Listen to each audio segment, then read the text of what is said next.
Vamos a dar inicio a nuestro análisis de este 25 de febrero del año 2015. El tema en lo internacional que hemos decidido analizar es el tema de Venezuela. La situación en Venezuela está subiendo de intensidad.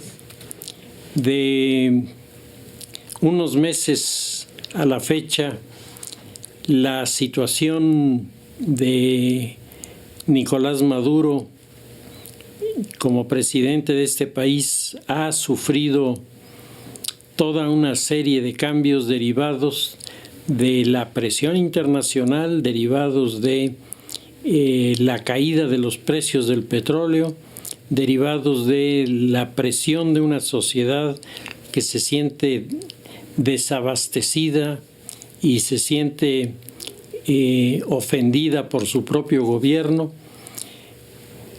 la caída de la popularidad de Maduro. Todo viene a plantearnos una interrogante: ¿cómo es posible que se haya llegado a una situación así en un país como Venezuela, que por nada más de entrada tiene una cantidad de petróleo que le ha mantenido durante muchos años como uno de los países más importantes en la comercialización de este energético?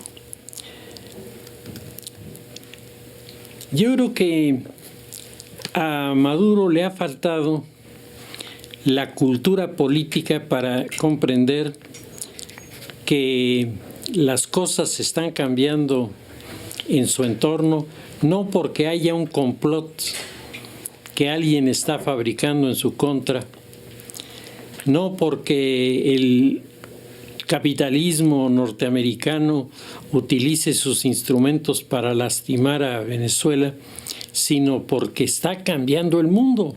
Y al estar cambiando el mundo hay cosas que salen favoreciendo a algunas naciones y muchas otras que están generando exactamente lo contrario.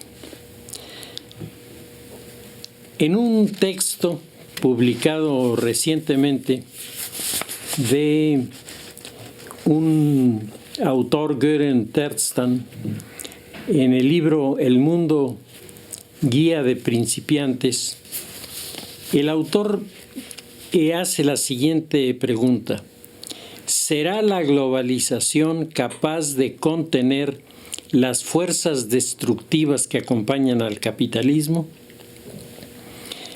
Y viene después, él tiene toda una explicación, pero me parece que este es uno de los elementos que deberían estar sobre la mesa de los encargados de relaciones exteriores de todos los países y en especial de Latinoamérica, a donde los cambios de la globalización están generando toda una serie de efectos que asustan incluso a los propios gobernantes, en este caso a Nicolás Maduro, porque al salirse de la órbita de acción de los organismos internacionales que todos los demás países comparten, pues Venezuela se vuelve muy vulnerable porque las cosas le ocurren y no sabe ni por qué. Dice Göran Terstan: los procesos globales se subdividen en flujos, empalmes institucionales y la acción mundial. Es decir, las cosas que están ocurriendo vienen por tres lados simultáneamente. Una, por los llamados flujos, otros por los empalmes de instituciones, las alianzas, que hoy el término alianza a mucha gente se le erizan los cabellos cuando uno lo dice, por lo que está pasando en la política. Esto es la corriente que se está imponiendo en el mundo. Yo no digo que sea buena, yo digo que es lo que está pasando. Y segundo, la acción de la globalización. Los procesos nacionales y otros procesos subglobales se reflejan en los resultados, en el orden práctico de los gobiernos. Y básicamente los renglones que hay que revisar son, en primer lugar, crecimiento económico. ¿Hay crecimiento económico? ¿No hay crecimiento económico? Si hay crecimiento, cuantificarlo y tener siempre tablas de referencia que nos permitan establecer en fechas semejantes situaciones económicas vigentes para darnos cuenta de si realmente estamos creciendo o solo nos lo imaginamos. El segundo es la trayectoria demográfica. Hoy el liberalismo o el neoliberalismo, como lo queramos llamar, dominante en el escenario internacional, está haciendo una revisión muy cuidadosa y detallada de la trayectoria demográfica. ¿Por qué? Porque la trayectoria demográfica comienza a plantear contradicciones a los que durante muchos años han sido defensores de la baja de la natalidad en los países. La baja de la natalidad en los países está produciendo un efecto que ya en México lo comenzamos a ver. Las personas de tercera edad van sumando cada vez más en número y los jóvenes son cada vez menos. Y entonces el tema de las jubilaciones, etcétera, se va a volver auténticamente un barril de pólvora, porque tiene que entenderse que la riqueza de una nación está vinculada a que sus jóvenes estén produciendo. El otro elemento que se tiene que revisar es el educativo. ¿En qué nivel están los jóvenes universitarios egresados de estos países, del país que ustedes quieran? Entre más calificados estén, mejor es la expectativa a futuro de este país. Entre más mal calificados estén, quiere decir que pueden ir desde mantener una situación relativamente estable hasta precipitarse en situaciones auténticamente desastrosas. Creo que México, en este sentido, debería reflexionar mucho. Venezuela, estamos hablando del tema de Venezuela, en el tema educativo no sale tan mal calificado en los periodos pasados.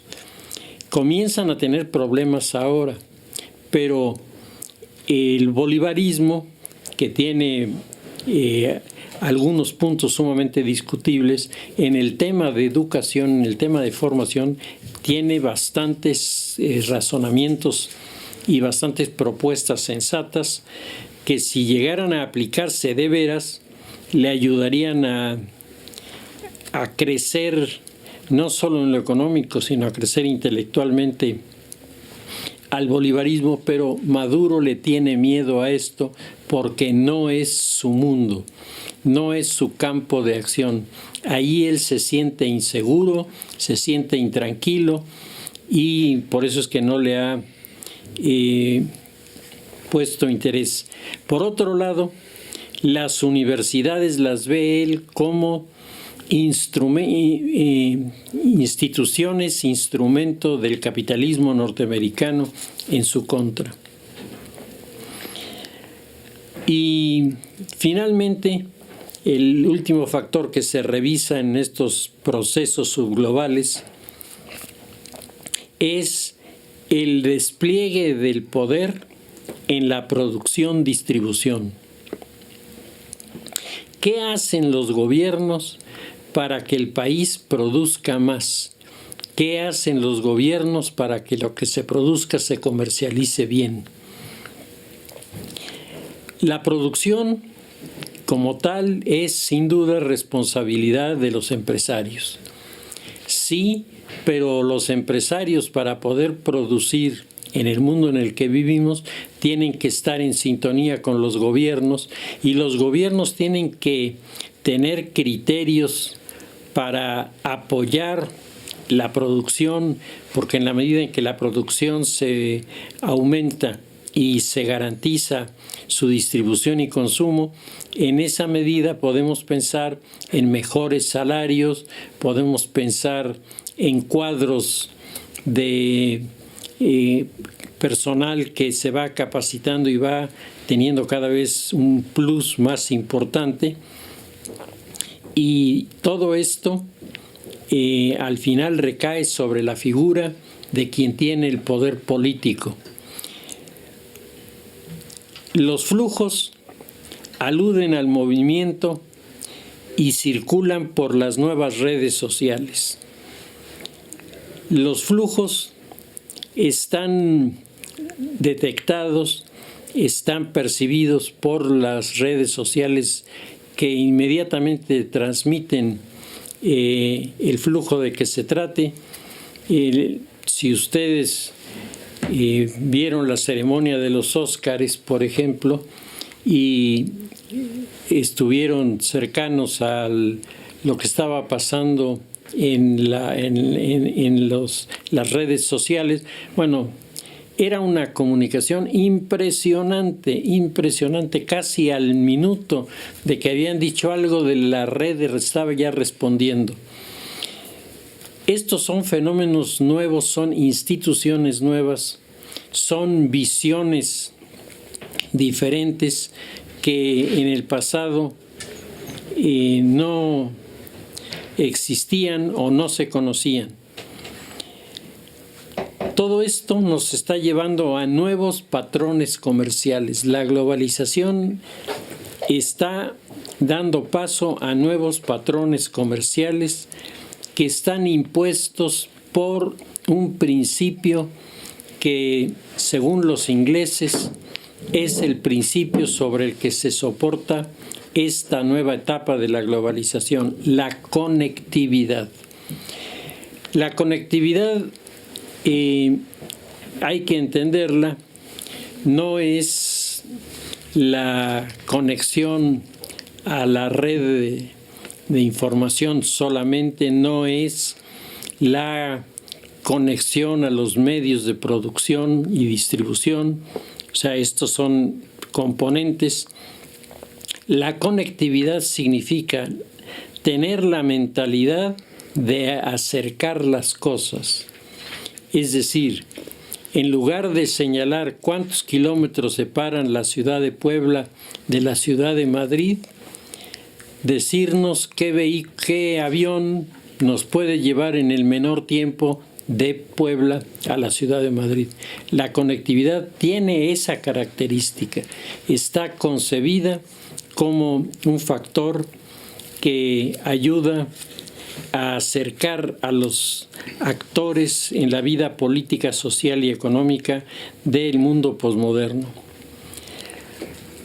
El primer intento de globalización, contrariamente a lo que Maduro supone, él siempre le echa la culpa a Estados Unidos de haber desencadenado la globalización.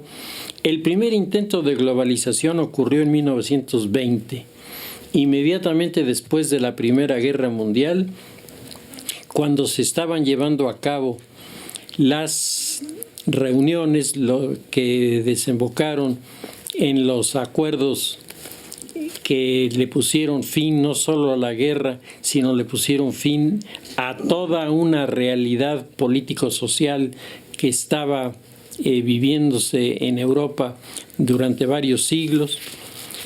La globalización ocurre cuando los tratados de Versalles, cuando los tratados de Sèvres, los tratados de San Remo están desmantelando los imperios, Y en ese momento fue cuando Estados Unidos queda como eje económico a nivel mundial de todos los países occidentales. Inglaterra había costeado la Primera Guerra Mundial y al costear la Primera Guerra Mundial estaban quebrados al final de la guerra.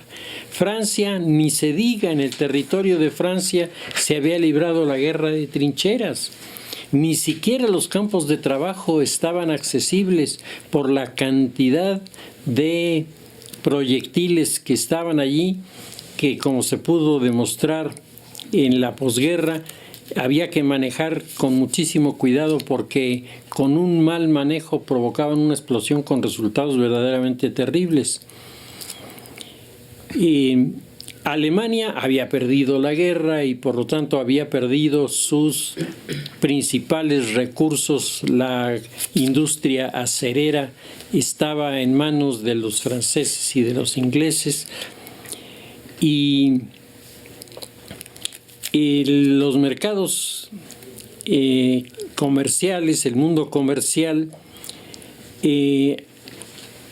tuvo una crisis verdaderamente seria al final de la guerra, porque mientras había países que estaban produciendo lo que el capitalismo normalmente consumía, ahora que el capitalismo tenía una crisis, el caso de Inglaterra, pues se producían los bienes. Por ejemplo, la carne estaba en su oferta, en su nivel de oferta más importante, precisamente porque Inglaterra no iba a pedir filetes cuando dentro de el país había huelgas porque no había trabajo. Entonces, lo que antes era una fuente garantizada de distribución se convirtió en un mercado muerto. La muerte de los mercados, de los grandes mercados, durante un tiempo se va a ver todavía agravada por la caída de la bolsa de valores en Wall Street en 1929, y entonces sí, en ese momento el proyecto de la globalización incipiente se derrumbó y dejó de tener vigencia. Pero los geopolíticos alemanes que habían estado hablando sobre el tema, Karl Haushofer en particular, Haushofer en 1926, cuando está en pleno debate el tema de cómo será el desarrollo económico en los próximos años, Haushofer publica un texto en el que dice: están equivocados los que piensan que el futuro de la economía girará en torno a los países o girará en torno a determinada rúbrica de los productos. El futuro de la economía es la globalización. 1926 es la globalización. Y ese futuro de la globalización se dará cuando coincidan en intereses y en alianzas tres bloques internacionales que son Europa unida en torno a Alemania, Asia unida en torno al Japón y América unida en torno a los Estados Unidos, Norteamérica. Específicamente decía Haushofer, la alianza México, Estados Unidos, Canadá deberá rubricar esta transformación. Finalmente, el tema de lo comercial se derrumbó y tardó en recuperar sus niveles. Por eso es que se abandonó, o pareció estar abandonado, el modelo, que vuelve a ser desafiado por la Guerra Fría, la Segunda Guerra Mundial y después la Guerra Fría.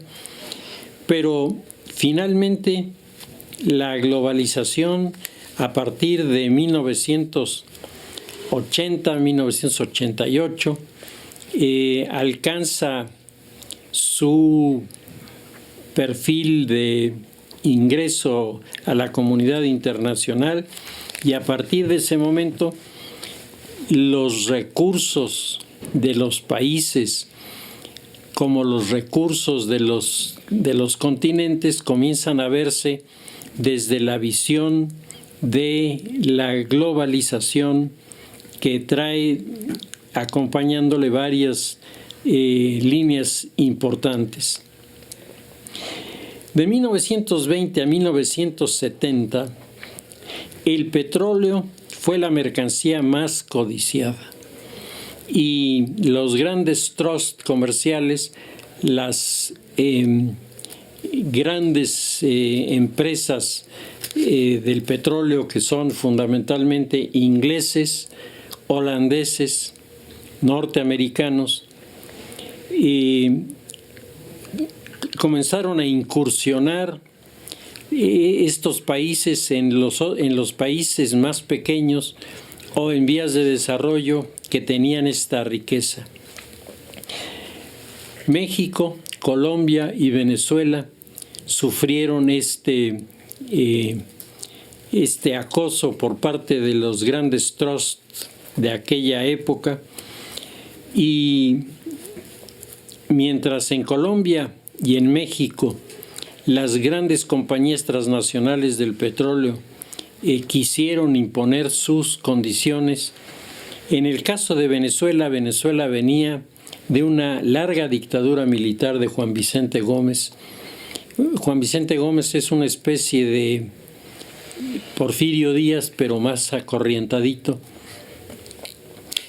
El juego político de Vicente Gómez había sido el maquiavelismo al detalle, enfrentar a unos contra otros para quedarse él en el poder.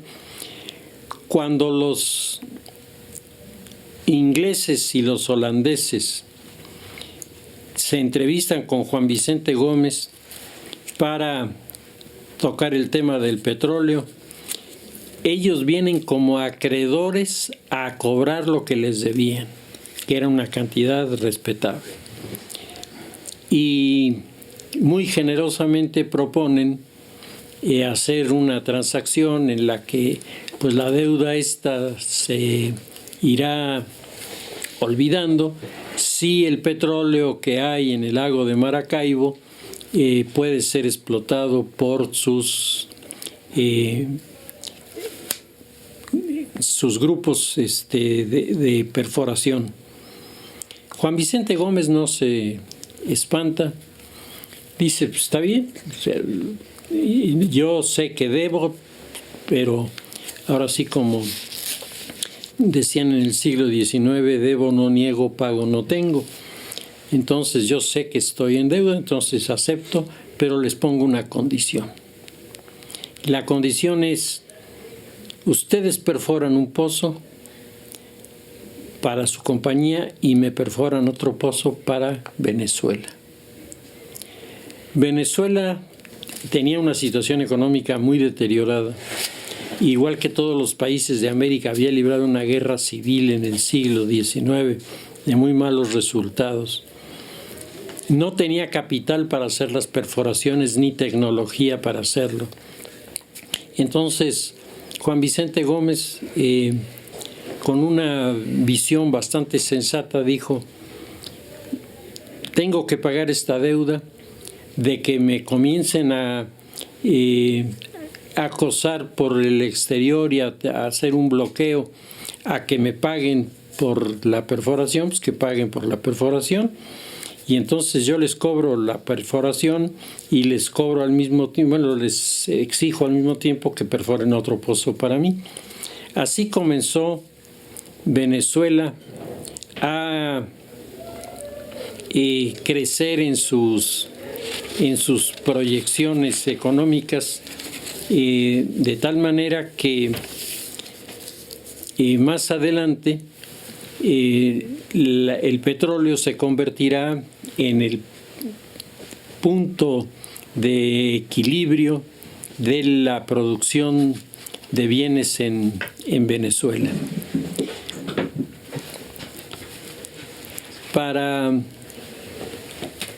esta época, para los años 20 a 40, en estos 20 años, Venezuela librará una guerra muy intensa por el tema de la democracia.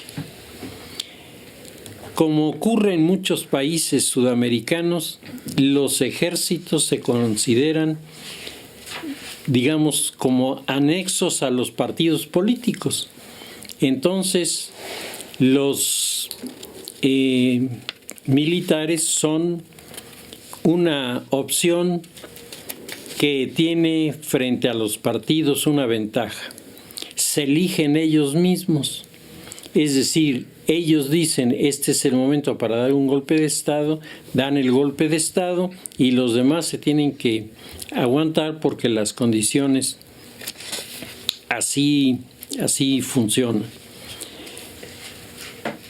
El avance de la democracia en Venezuela está ligado curiosamente a dos grupos. Uno operando desde Costa Rica con Figueres, el presidente Figueres, que será siempre el gran promotor del modelo socialdemócrata dentro de Venezuela. Y el otro grupo es la llamada Legión del Caribe, que es una alianza política formada por personas de diferentes países, por eso es Legión del Caribe, presidida por Lázaro Cárdenas, cuyo propósito es quitar a todas las dictaduras militares de Centroamérica y el Caribe y reemplazarlas por modelos democráticos.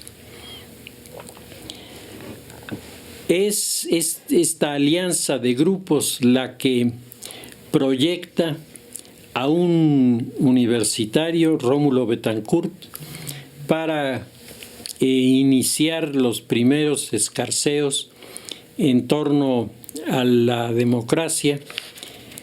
El Partido Comunista nace en esta misma época y el dirigente del Partido Comunista y Rómulo Betancourt hacían sus mítines y más tardaban en clausurar el mitin que en ir a parar a la cárcel, porque los dictadores militares en turno pues se encargaban de quitarlos de en medio.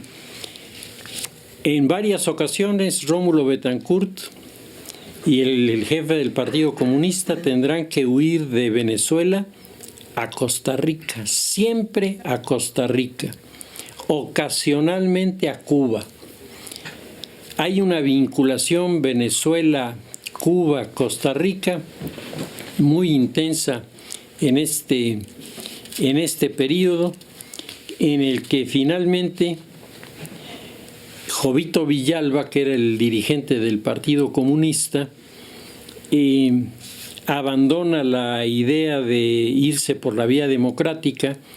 Rusia comienza a sugerir la formación de guerrillas y entonces de ahí comenzarán a aparecer las guerrillas en Venezuela, pero Betancourt logra ser electo presidente en Venezuela. Más tarda en llegar al poder que los militares en quitarlo y otra vez se va al exilio. O sea, la lucha por la democracia en Venezuela no ha sido fácil. La sociedad venezolana misma no tiene categorías ciudadano-democráticas, sino les gustan los gobiernos de mano dura porque son los que han parado los movimientos revolucionarios en este país. El movimiento económico del petróleo levanta a Venezuela y entonces hay un apoyo muy fuerte después de la Segunda Guerra Mundial por los países del mundo europeo, sobre América Latina, tratando de crear instituciones democráticas que tengan viabilidad. Se fundan en Venezuela el Partido Socialdemócrata con el nombre de Acción Democrática, los ADECOS, y se forma también el Partido Demócrata Cristiano. Son los dos partidos que después de la Segunda Guerra Mundial, en pleno proceso de la Guerra Fría, se van a confrontar, y son precisamente los incidentes de esta lucha de partidos los que provocan en la ciudadanía venezolana un desencanto de la democracia. Desencanto de la democracia porque los venezolanos, como los mexicanos y como muchos latinoamericanos, le están exigiendo a la democracia resultados que no le corresponden, ¿no? La democracia es el sistema político que permite a los ciudadanos de una nación elegir a sus representantes. Eso es la democracia. En nuestros países se entiende la democracia es la panacea de todos nuestros problemas. En el momento en el que triunfa la democracia, desaparecerán los problemas políticos, económicos y sociales, y esto no es cierto. Entonces la gente se da cuenta de que los partidos tienen problemas. La figura de Carlos Andrés Pérez, uno de los grandes personajes de la socialdemocracia y también un hombre caracterizado por sus ambiciones y caracterizado por su falta de honestidad en el manejo de los dineros, llevaron a un hastío a la sociedad venezolana, que vio la aparición de los militares que daban un golpe de Estado encabezados por Hugo Chávez. Y aunque en esta ocasión Hugo Chávez fracasó, Chávez quedó posicionado delante de la sociedad porque el hombre, hay que reconocerlo, tenía su carisma, tenía su simpatía, era un pillo simpático, era un hombre que sabía hablarle a la gente, particularmente a la gente de menos recursos, y estando en la cárcel, él conoce a un personaje que va a convertirse en una figura muy importante en su vida. Conoce a Norberto Ceresole. Norberto Ceresole es un argentino geopolítico que ha estudiado geopolítica y que estuvo trabajando para el gobierno de Juan Domingo Perón. Era muy joven entonces, y él le diseña a Juan Domingo Perón uno de los intentos de expansión del peronismo más significativos de aquella época, la creación de una organización mundial universitaria, la OMU, cuyo congreso es planteado por Ceresole en San Carlos de Bariloche, en Argentina. Entonces, todo esto comenzaba a funcionar cuando le dan a su vez golpe de Estado los militares a Juan Domingo Perón. Juan Domingo Perón se tiene que ir y Ceresole se va con Juan Domingo Perón, se va de la Argentina. Pasarán años antes de que Ceresole reaparezca. Reaparece como representante de los grupos yihadistas en Madrid, en la época en la que está exiliado Juan Domingo en Madrid. Vuelven a reunirse y cuando regresa Juan Domingo Perón a su segunda etapa como gobernante, que dura unos meses, Ceresole regresa con él. Entonces, Juan Domingo Perón tenía planes muy ambiciosos, pero su padecimiento del corazón lo mata antes de que pueda poner en funcionamiento cualquiera de estos elementos, y el resultado es que queda en el poder su viuda, que es una mujer que no tiene la menor experiencia en la política, que está manejada totalmente por un ex policía de Buenos Aires que practica la brujería y que a través del espiritismo decía que recibía señales de Eva Perón para la viuda de la tercera esposa de Juan Domingo Perón en funciones. Es decir, todo se vuelve un desastre. Muerto Perón, Cerezoles se va de Argentina y se va a Venezuela. Y ahí conoce a Hugo Chávez. Y entonces, platicándole a Hugo Chávez de la visión geopolítica de Venezuela, Venezuela es un país que está en un lugar privilegiado, tiene muchos recursos, es desde el punto de vista geopolítico un caso interesantísimo. Hugo Chávez le dice, pues ¿por qué no me hace un proyectito para expandir el pensamiento de Simón Bolívar? Y entonces se pasan horas discutiendo dos textos. Uno que se llama El Bolívar de Marx, que explica qué pensaba Marx de Bolívar y por qué Marx pensaba eso de Bolívar. Y el segundo texto se llama La madrastra Europa, libro en el que Carnero Huck, un boliviano, plantea que el socialismo ha fracasado en América porque el socialismo está concebido en las categorías intelectuales, sociales y culturales del mundo europeo, pero que hay un socialismo desarrollado por los quechuas antes de la llegada de los españoles, que tiene todos los elementos para construir un socialismo soportado sobre el núcleo indígena.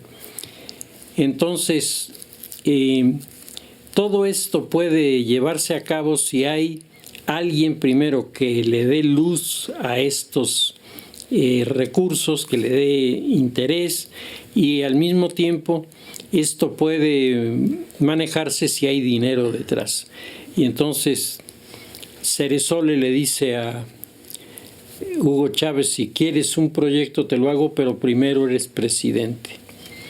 Y entonces Chávez se lanza a la candidatura, y una candidatura que se impone más por la línea de la presión militar que por la línea de los votos. Llega al poder y estando en el poder le pide a Cerezoles le elabore el documento que hoy se conoce como la tesis de los bolivarianos. La tesis de los bolivarianos lleva agregados además puntos de vista de Víctor Raúl Haya de la Torre, fundador del APRA, particularmente del libro Indoamérica. Y entonces con todos estos elementos hace Cerezoles una revoltura que se convierte en una propuesta política fresca, nueva, atractiva, con un buen respaldo económico detrás. Y entonces surge el bloque bolivariano Cuba, Bolivia, Perú, Venezuela, Argentina y Ecuador, y luego más tarde Nicaragua. Cada uno de los países va tomando del bolivarismo lo que le acomoda más. El que ha tomado muchos de los recursos fundamentales del tema bolivariano, pues es Evo Morales, que tal vez sea el que más se acerca a la visión que Carnero Hug manejaba respecto del socialismo prehispánico. Hugo Chávez estaba entusiasmado con el proyecto, pero Ceresole se murió. Se muere Ceresole y no hay nadie en Venezuela que reemplace a este personaje, y por lo tanto Chávez se quedó a hacer, digamos, las correcciones de último minuto, y en estas correcciones de último minuto Chávez pone algunas reflexiones interesantes, pero al mismo tiempo pone los elementos para convertir el bolivarismo en un instrumento de lucha contra los Estados Unidos. Ceresole le había insistido mucho en que una de las primeras reglas para que funcionara el bloque bolivariano era que no se lanzara en contra de nadie, sino se lanzara a favor de, porque entonces iba a sumar a muchos adeptos, y que el estar sumando automáticamente generaría lo contra de que llevaba implícito, pero sin ponerlo como punta de lanza para trabajar. Muerto Ceresole, Hugo Chávez se olvida. Ustedes recuerdan su presencia en los diferentes eventos internacionales, en donde su discurso era siempre tratando de imitar a Fidel Castro mucho más que a cualquier otra persona, etc. El grupo bolivariano opera en primer lugar porque los principios elementales de la alianza están bien soportados en el documento del bolivarismo. Segunda, porque la figura de Chávez es una figura que atrae. Y después, porque ciertamente Estados Unidos le da zancadillas debajo de la mesa, y eso, percibido por los países latinoamericanos, le levantan los bonos a Hugo Chávez. Hasta ahí todo iba bien para Hugo Chávez, hasta que Hugo Chávez desborda el proyecto que le había hecho Ceresole, que era un proyecto de una alianza regional, era un proyecto subglobal, es decir, respetaba las reglas de la globalización y las aplicaba a una región particular con modalidades también particulares, lo cual es totalmente legítimo en este tipo de visiones. Es el momento culminante del tema bolivariano, culminante, cuando Chávez goza de la mayor popularidad y al mismo tiempo tiene el recurso económico que le está dando la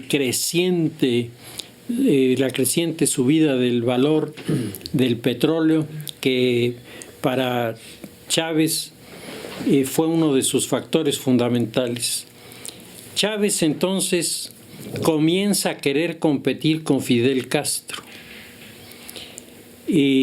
Hace todo lo posible por sacarle a Fidel la declaración de que Hugo Chávez va a ser su sucesor. ¿Por qué? Pues porque Chávez pensaba que Fidel se iba a morir antes que él, y chasco que se llevó. Al mismo tiempo, Chávez entra mucho en la explicación del papel de Bolívar en la independencia de América del Sur. y toma algunas de las reflexiones de Bolívar, particularmente sobre los Estados Unidos, sobre Inglaterra, que a Chávez le sirven para bombardear con todos los recursos a los representantes del capitalismo, y él trata de crear su propio imperio en el que rechaza las organizaciones fundadas por Estados Unidos en la época de la Guerra Fría, las rechaza. Él forma el grupo del ALBA, que es la Alianza Latinoamericana Bolivariana, y comienza a desarrollar un sistema educativo muy interesante con los niños, acercándolos a la educación musical. Ustedes no tienen idea de la cantidad de orquestas infantiles que surgieron en Venezuela en esa época. Al mismo tiempo, apoyado por los grupos socialdemócratas, lleva a muchos de sus proyectos a aterrizar en convocatorias a voluntarios que quieran irse a trabajar.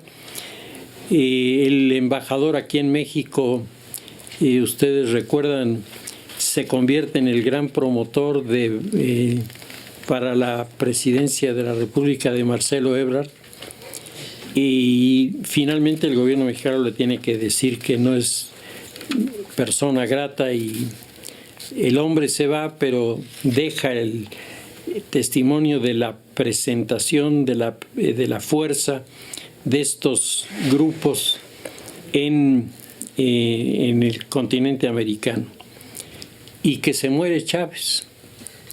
Y entonces le hereda el poder un hombre que es un hombre sencillo, pero su cultura es la cultura de un chofer de autobús en la ciudad de Caracas. Por lo tanto, no es un intelectual, no es un político, no es un militar que tenga una corporación detrás que lo respalde.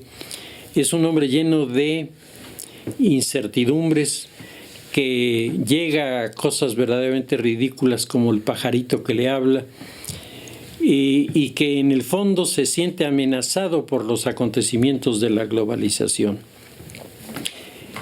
Toda esta historia nos lleva a aterrizar en el momento presente, en el que Maduro está siendo cuestionado por la sociedad, por sus propios partidarios, que se dan cuenta de que lo que durante muchos años había funcionado, pues ahora con la caída de los precios del petróleo no solo ha dejado de funcionar, el país vive el desabasto, el país vive en este momento la intranquilidad, y para colmo Maduro ha comenzado a utilizar la represión contra los opositores. Tiene en la cárcel al presidente municipal de Chacao, que es el fraccionamiento de la gente adinerada de Caracas. Tiene en la cárcel al presidente municipal de Caracas, al Lezama, que es una figura que tiene una gran importancia. Tiene en la cárcel a 4 universitarios a los que acusa de preparar un complot para tirarlo. Todo esto está llegando a crear una situación verdaderamente insostenible. La semana pasada, la esposa de el alcalde de Chacao, Lilian Tintori, organizó una manifestación, asistieron miles de personas, acompañado de la esposa de Ledesma, el presidente municipal de Caracas, Antonio Ledesma. Su esposa es Mitzi Capriles, hermana de Capriles, el que fue candidato a la presidencia contra Maduro. Pues el escenario es extraordinariamente complicado. El bloque bolivariano ha perdido su eficacia. De hecho, cada uno de los socios se pone de lado y finge que no se da cuenta de lo que está pasando. Todas las personas enteradas, partidarios de Maduro o enemigos de Maduro, saben que el país va a tener una época en los próximos años de muchas dificultades económicas, y los propios partidarios de Maduro están esperando que Maduro deje el poder porque se dan cuenta de que el hombre tiene una incapacidad manifiesta para atender y resolver los problemas de este país. Un proyecto que existió con la intención de cambiar la globalización y crear un foco subglobal geopolítico capaz de desarrollar una postura no contraria, pero sí diferente de los Estados Unidos. Hoy eso se ha perdido y Maduro comienza a representar la tensión en la que vive, la falta de precisión de sus decisiones. Está dominado por el resentimiento contra muchos de sus antiguos colaboradores que él dice que lo han traicionado, y no se da cuenta de que ahí no hay traición. Ahí la gente se está dando cuenta de que él no puede resolver el problema y le piden que se vaya. Todavía falta mucho por escribir sobre esto y todavía el pueblo venezolano desafortunadamente tendrá que sufrir mucho más. Decía Andrés Oppenheimer en un artículo de fin de semana que lo más trágico de lo que está pasando en Venezuela es la actitud de los vecinos. Nadie alza la voz, nadie pide la justicia. Nadie está insistiendo en que se están violando los derechos humanos. Y esto es verdaderamente no solo desconcertante, sino inquietante, porque quiere decir que el territorio de América sigue siendo, como en el pasado, los estados desunidos del sur, que hemos sido incapaces de pasar por encima diferencias, algunas de ellas que tienen más de 100 años y que sin embargo siguen pesando en nuestras decisiones. Pues el tema venezolano es un tema, como se ve, complicado, enredado y además afectado. Es cierto, la globalización le está pegando y le va a pegar más fuerte por la misma actitud que está adoptando, pero tal pareciera como si los demás países y particularmente el nuestro no estuvieran viendo en Venezuela lo que puede ocurrirnos a nosotros. Si les parece, lo dejamos ahí y continuaremos la semana próxima.